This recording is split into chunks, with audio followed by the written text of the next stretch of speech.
This is not about regime change in the Middle East. This is about putting American interests first. Mirza Ghalib का एक शेर है कि तेरे वादे पे जिए हम, तू ये जान भूल जाना कि खुशी से मरना चाहते अगर एतबार होता। ये लाइन दुनिया भर के नेताओं पे सटीक बैठती है। वो कहते कुछ और हैं और करते कुछ और।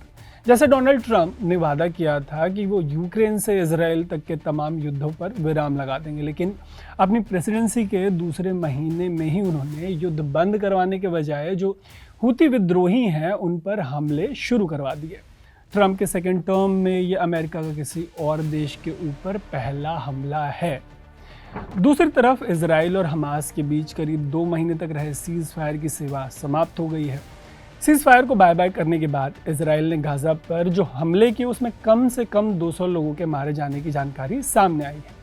जिनको मौत के घाट उतारा गया है उनमें कई बच्चे भी शामिल हैं। यही हाल रशिया यूक्रेन वॉर का है।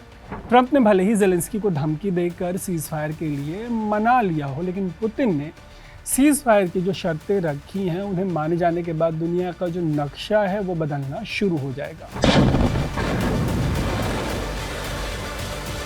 अगर गालिब ने जो कहा है एक बार फिर उसकी तरफ लौटे तो ट्रंप ने जो वादा किया था उस पर एतबार करके जनता ने उन्हें वोट तो दिया। अब जब ट्रंप युद्ध समाप्त करने के वादे को निभा रहे हैं तो कहीं खुशी से ये जो इनके सपोर्टर्स हैं उनकी जान निकल मत जाए।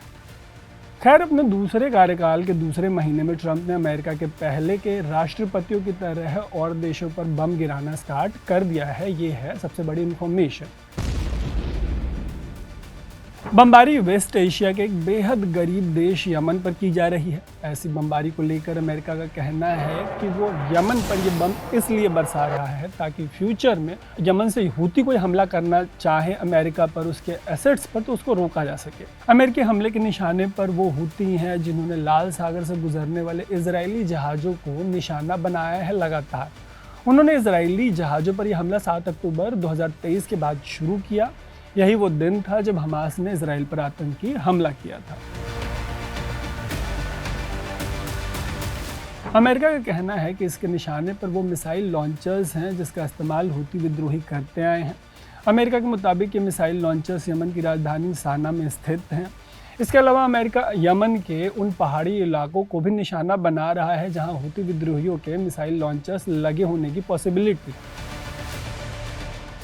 अमेरिका का कहना है कि हूती विद्रोही जैसे ही हमारे जहाज़ों पर हमला बंद कर देंगे वैसे हम भी उन पर हमले बंद कर देंगे। हूती के हमले रुकते दिखाई नहीं दे रहे। दरअसल हूती विद्रोही लाल सागर में जहाज़ों पर जो हमले कर रहे हैं वो हमास और फिलिस्तीन के सपोर्ट में कर रहे हैं। इजराइल ने गाज़ा पर जो ताज़ा हमला किया है उसके बाद हूती विद्रोही लाल सागर वाले हमलों को फिर से तेज़ करने की एक पॉसिबिलिटी जताई जा रही है कि वो फिर से ये हमले तेज़ कर सकते हैं। जवाब में अमेरिका भी लगातार यमन पर हमलों को और तेज़ करेगा, इसकी भी पॉसिबिलिटी जताई जा रही है। अप्रीहेंशन है, पॉसिबिलिटी क्या। इन सब के बहुत लंबा खींचने की भी आशंका जताई जा रही है। अगर लेटेस्ट कैजुअलिटीज़ की बात करें तो हूतियों के मुताबिक अमेरिका ने ताज़ा हमले में 53 लोगों को मौत के घाट उतार दिया। इनमें 5 बच्चे भी शामिल थे। जवाब में हूतियों का कहना है कि अमेरिका जैसा करेगा वैसा भरेगा। इसे सही साबित करते हुए हूतियों ने अमेरिका के aircraft carrier USS Harry S Trueman और इलाके में शामिल बाकी के जो उनके वॉरशिप्स हैं उनको निशाना बनाया। अमेरिकी जहाज़ों पर हमले के लिए इन्होंने बैलिस्टिक मिसाइल, क्रूज मिसाइल्स और ड्रोन का इस्तेमाल किया है। अमेरिका के हमले और हूतियों के जवाबी हमले के बाद कई तरीके के विश्लेषण निकलकर सामने आ रहे हैं। हूतियों को लेकर जो एक बात आपको जाननी चाहिए वो ये है कि ईरान का एक एक्सिस ऑफ रेजिस्टेंस है, ये हूती उसी का हिस्सा है। एक्सिस ऑफ रेजिस्टेंस में हमास, हिजबुल्लाह और हूती ये 3 बड़े आउटफिट्स शामिल हैं। हमास गाज़ा से ऑपरेट करता है, हिजबुल्लाह लेबनान से ऑपरेट करता है और 2014 के बाद से जो हूती हैं वो एक तरीके से यमन की, आधे यमन की तो सरकार चला ही रहे हैं। 2014 से ही हूतियों का यमन की राजधानी सना पर कब्जा है। ईरान समर्थित हूतियों ने 2023 में तब इजराइल के खिलाफ युद्ध का ऐलान किया जब इजराइल ने गाज़ा पर हमले शुरू किए। इजराइल ने ये हमले 7 अक्टूबर 2023 को हुए हमास के आतंकी हमलों के जवाब में शुरू किए थे। तब से अब तक मिसाइल्स और ड्रोन्स का इस्तेमाल करके हूतियों ने 100 से ज़्यादा कमर्शियल शिप्स को अपना निशाना बनाया। उन्होंने कई ऐसी वीडियोस भी रिलीज की जिनमें वो किसी जहाज को कैप्चर करते दिखाई दिए। हालांकि 20 जनवरी को ट्रंप के राष्ट्रपति बनने के एक दिन पहले यानी 19 जनवरी को इजराइल और हमास के बीच सीज फायर हो गया। इसके बाद हूतियों के हमले शांत पड़ गए। ये सुनकर आपका एक सवाल ये हो सकता है कि अमेरिका ने हूतियों पर हमला फिर क्यों किया जब हमले शांत पड़ गए थे। तो जवाब ये है कि जब 2 महीने के भीतर इजराइल ने हमास के साथ हुआ सीज़फायर तोड़ दिया तो इजरायली हमलों में 200 से ज़्यादा फिलिस्तीनियों की मौत तो हो गई, इन्हें मौत के घाट उतार दिया गया। ऐसे हमले के बाद अमेरिका को ये आशंका थी कि हूती कहीं फिर से लाल सागर में हमले तेज़ मत कर दें। ऐसे में अमेरिका ने उन्हें रोकने के लिए हूतियों के किसी हमले के शुरू होने से पहले ही उन पर हमला कर दिया है, ये कहना है अमेरिका का। इस तरह के अमेरिकी हमलों के बाद कहा जा रहा है कि ट्रंप हूतियों को निशाना बनाकर ईरान को साफ संदेश देना चाहते हैं। ट्रंप ने अपने एक सोशल मीडिया पोस्ट में ये भी साफ किया है कि उनके हिसाब से हूतियों का हमला जो है उसमें ईरान का हाथ माना जाएगा अगर किसी तरीके का अटैक होता है तो। वो ये तर्क इसलिए दे रहे हैं क्योंकि पूरी दुनिया को पता है कि ईरान ने ही हूतियों को खड़ा किया है और ईरान की मदद के बगैर हूती अमेरिका और इजराइल से पंगा नहीं ले सकते। लेकिन कहने वाले कह रहे हैं कि ट्रंप का ये एडवेंचरिज्म कहीं अमेरिका के अगले वियतनाम, अफगानिस्तान, इराक, लीबिया या सीरिया में मत कन्वर्ट हो जाए। इन सारे देशों से या तो अमेरिका को उल्टे पांव भागना पड़ा या अमेरिका लोकतंत्र की जगह वहाँ पे तालिबान जैसे किसी आउटफिट के जिम्मे उस देश की बागडोर छोड़ आया। इराक और लीबिया में तो तालिबान जैसा कोई कट्टर समूह भी नहीं है। इन देशों में क्या चल रहा है किसी को नहीं पता।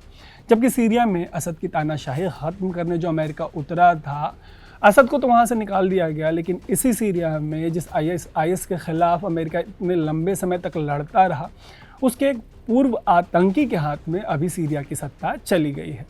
यही सब एग्जाम्पल्स देते हुए कहा जा रहा है कि हूती कोई 2 कौड़ी का विद्रोही समूह नहीं है। वो तालिबानियों से ज़्यादा सधे हुए हैं, ऑर्गेनाइज्ड हैं और आधे यमन पे उनका राज चलता है। कहा यह भी जा रहा है कि सऊदी अरब ने इन्हें ख़त्म करने के लिए 7 सालों तक यमन पर बमों की बारिश कर दी, लेकिन ये फिर भी न सिर्फ टिके रहे बल्कि इससे और मजबूत होकर बाहर निकले।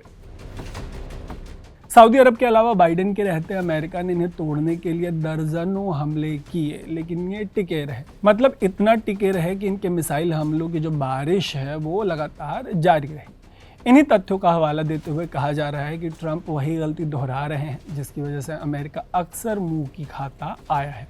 इन सब की वजह से होगा ये कि अमेरिका पर ज़्यादा से ज़्यादा एक बार फिर से फेल होने का टैग लग जाएगा। लेकिन लोकतंत्र लाने और आतंकवाद ख़त्म करने के कैंपेन में जिस तरह से वियतनाम से लेकर अफ़गानिस्तान, इराक, लीबिया और सीरिया में आम लोगों की बलि चढ़ी है, यमन में भी आम लोगों का कुछ वही हाल होने की आशंका जताई जा रही है।